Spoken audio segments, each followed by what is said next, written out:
పిత పుత్ర పవిత్రాత్మ నామమున ఆమేన్. తండ్రి కుమార పరిశుద్ధాత్మ పేరణలు జ్ఞానవాణి శ్రోతలకు శుభోదయం. ఈనాడు మనం ధ్యానించబోయే అంశము దివ్య హృదయము, దివ్య సప్రసాదము. మన ఆత్మలకు భోజనముగాను జీవముగాను ఉండి మనతో వాసము చేయుటకు జేసునాథుడు తన దివ్య హృదయ ప్రేమ వలన ప్రేరేపింపబడి దివ్య సప్రసాదము స్థాపించిరి. ఆయన తన దివ్య శరీరముతో దివ్య సప్రసాదములో వేంచేసినందున ఆయన దివ్య హృదయము అందులోనే నిజముగా ప్రసన్నమై ఉన్నది. కాబట్టి మనము దివ్య సప్రసాదమును స్వీకరించి ఆరాధించినప్పుడు తిరుహృదయమును ఆరాధించుచున్నాము. కానీ అనేక మంది ఆ తిరుహృదయ ప్రేమను మరచి అమర్యాదగా మెలుగుచు అవమానపరుస్తున్నారు. కావున దివ్య సప్రసాదము లోకొనుట మూలముగా తిరుహృదయమునకు ఊరట కలిగించి ప్రేమకు ప్రతి ప్రేమ చూపించుటకు మంచి క్రైస్తవులు ప్రయాసపడవలెను. మానవాళిపై గల ప్రేమను యేసు అనేక విధములా వ్యక్తపరిచారు. మరి ముఖ్యముగా దివ్య సప్రసాదములో మనకు ఈ విషయము స్పష్టంగా తెలియచున్నది. దివ్య సప్రసాదమునకు తన దివ్య హృదయమునకు ఉన్న అవినాభావ సంబంధమును పునీత మార్గరేటమ్మ గారికి 3 సార్లు దర్శనమిచ్చి తెలియపరిచి మనుషులను అత్యంత అనురాగముతో ప్రేమించే హృదయము ఇదిగో అని చెప్పిరి. అంతేకాదు ఇంకా ఇలా అంటున్నారు, కుమారి, నీవు ఎన్నిసార్లు దివ్య సప్రసాదము లోకొనుటకు గురువులు నీకు అనుమతి ఇస్తారో అన్నిసార్లు దివ్య సప్రసాదమును స్వీకరింపుము. మరి ముఖ్యముగా నెల మొదటి శుక్రవారం సప్రసాదము పుచ్చుకొనుము. నా తిరుహృదయ పండుగను ఘనంగా కొనియాడే రోజు ప్రత్యేకముగా మంచి పాప సంకీర్తనము చేసి దివ్య సప్రసాదమును భక్తితో స్వీకరించు. నాకు విరోధముగా చేసిన ఒక్కొక్క పాప దోషమునకు గాను నింద పరిహారముగా సమర్పించుకొనుము. ఈ రోజుల్లో అనేక దేశములలో ప్రజలకు దేవునిపై విశ్వాసము లేదు. దివ్య సప్రసాదము మీద భక్తి పూర్తిగా తగ్గిపోతుంది. కొన్ని అసత్య మతములు దివ్య సప్రసాదమును గూర్చి అబద్ధపు బోధనలను చేయుటచే అనేక మంది క్రైస్తవులు చెడిపోవుచున్నారు. దివ్య సప్రసాదమును పుచ్చుకొను క్రైస్తవుల సంఖ్య నానాటికి తగ్గిపోవటే కాక వారిలో దైవభక్తి దేవప్రేమ నశించిపోతున్నవి. అట్టి తరుణమున దివ్య రక్షకుడు యేసు తన దివ్య హృదయం మీద భక్తిని పునీత మార్గరేట గారికి ఆమె మూలముగా ఈ లోకమంతటికి బయలుపరచి మానవాళి హృదయములో దైవ ప్రేమను రగిలింపజేస్తున్నారు. దివ్య సప్రసాదమును సంధింప చేయు ఉత్తమమైన మార్గము తిరుహృదయము మీద భక్తి ఏ ఊర్లో ప్రకాశించి ఉన్నదో ఆ ఊర్లో దివ్య సప్రసాదమును అనేక మంది క్రైస్తవులు భక్తిగా లోకుంటున్నారు. అంతేకాదు ఆ ఊర్లో నెల మొదటి శుక్రవారమును ఒక గొప్ప పండుగ దినముగా భావించి దివ్య సప్రసాదమును యావత్ మంది క్రైస్తవులు ఎంతో భక్తిగా స్వీకరిస్తున్నారు. పరిశుద్ధ 10వ భక్తనాథ పాపుగారు దివ్య సప్రసాదము యొక్క ఆవశ్యకతను తెలుసుకొని అనుదినము స్వీకరించవచ్చునని అధికారపూర్వకంగా ప్రకటించారు. అయినను చాలామంది క్రైస్తవులు దివ్య సప్రసాదమును లోకొని దాని ద్వారా పొందగల ఫలములను పొందలేకున్నారు. దీనికి కారణమేమి? వీరు అవిశ్వాసంతో తగిన ఆయుత్తము లేక ఈ దేవద్రవ్యానుమానమును లోకొనుచున్నారు. ఇంకా కొందరు ప్రతిరోజు వాడుక ప్రకారము భక్తి విశ్వాసాలు లేకుండా దివ్య సప్రసాదమును తీయుచున్నారు. మేలెరిగిన స్తోత్రములు చెల్లించుటలేదు.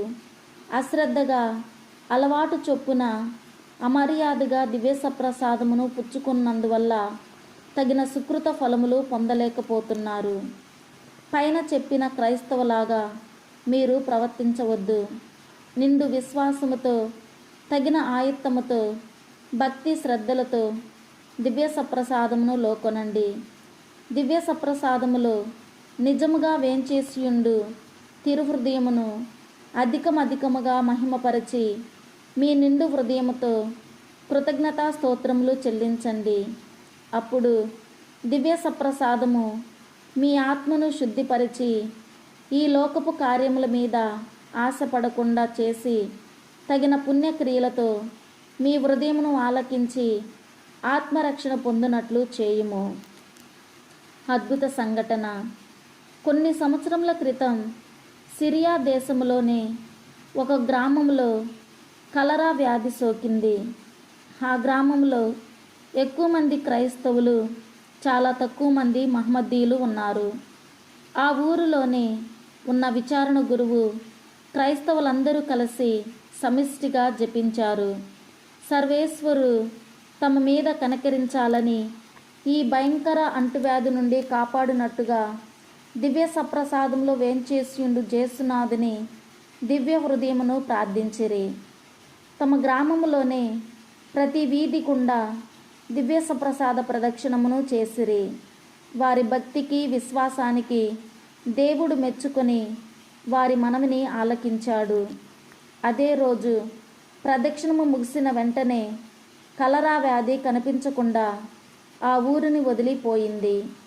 ఎంతోమంది స్వస్థత పొందారు.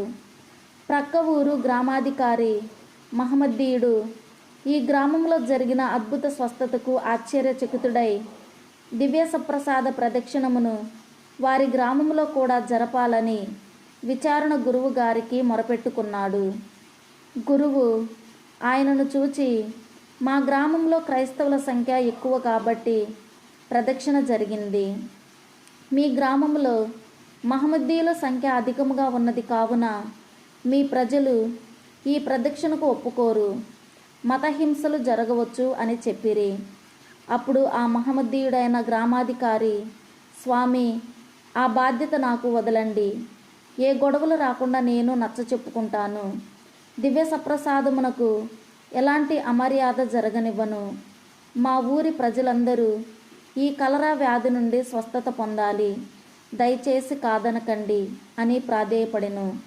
అందుకు గురువు ఒప్పుకొని ఆ మరునాడే ఆ ఊరిలో దివ్య సప్రసాద ప్రదక్షిణ జరిపించారు. అన్ని వీధులు అతి శృంగారముగా అలంకరింపబడ్డాయి. దేదీప్యమానంగా దీపాలు వెలుగుతూ ఉన్నాయి. క్రైస్తవ భక్తులు బారులు తీరి ప్రార్థనలతో సప్రసాదము వెంట నడుస్తున్నారు. కానీ కొందరు మహమ్మదీయులు కోపావేశములతో ప్రదక్షిణను అడ్డగించారు. దివ్య సప్రసాద ప్రదక్షిణ తన ఇంటి ముందుకు వచ్చినప్పుడు క్రైస్తవ సోదరులను నానా తిట్లు తిట్టి దూషించ మొదలుపెట్టారు. గ్రామాధికారి అయిన మహమ్మదీయుల గురువు జరిగిన తప్పిదమునకు చింతించి వారి తప్పిదములను క్షమించమని విచారణ గురువు వద్ద వేడుకున్నాడు. పాపం, ఆ రోజే ఆ ఊరి మహమ్మదీయ మత గురువు వాంతి చేసుకుని 3 గంటలలోపే చనిపోయాడు. దివ్య సప్రసాద ప్రదక్షిణ పూర్తి చేయబడింది. కలరా వ్యాధి మటుమాయమైపోయింది. వ్యాధి సోకిన వారందరూ పూర్తి స్వస్థత పొందారు. ఈ అద్భుత సంఘటన సిరియా దేశమంతా వ్యాపించింది. భక్తులు వేనోళ్లు పొగిడారు. దివ్య సప్రసాదంలో వేంచేసియుండు జేసునాథుని దివ్య హృదయమునకు మహిమయు స్తోత్రము చెల్లించి ఆరాధించిరి. పునీత మార్గరేటమ్మ గారి సుకృత వాక్యము. మన హృదయము త్రియేక సర్వేశ్వరుడు నివసించు దేవాలయమని ఎల్లప్పుడూ తలంచుకొనుచు ఏ చిన్న స్వల్ప పాపము కూడా చేయక ఉందుముగాక. సుకృత జపము. దివ్య సప్రసాదంలో వేంచేసియుండు జేసునాథుని దివ్య హృదయమా, మా యందు విశ్వాసము, నమ్మిక, దేవప్రేమ అను పుణ్యములను అభివృద్ధిపరచండి. పిత, పుత్ర, పవిత్రాత్మ నామమున ఆమెన్.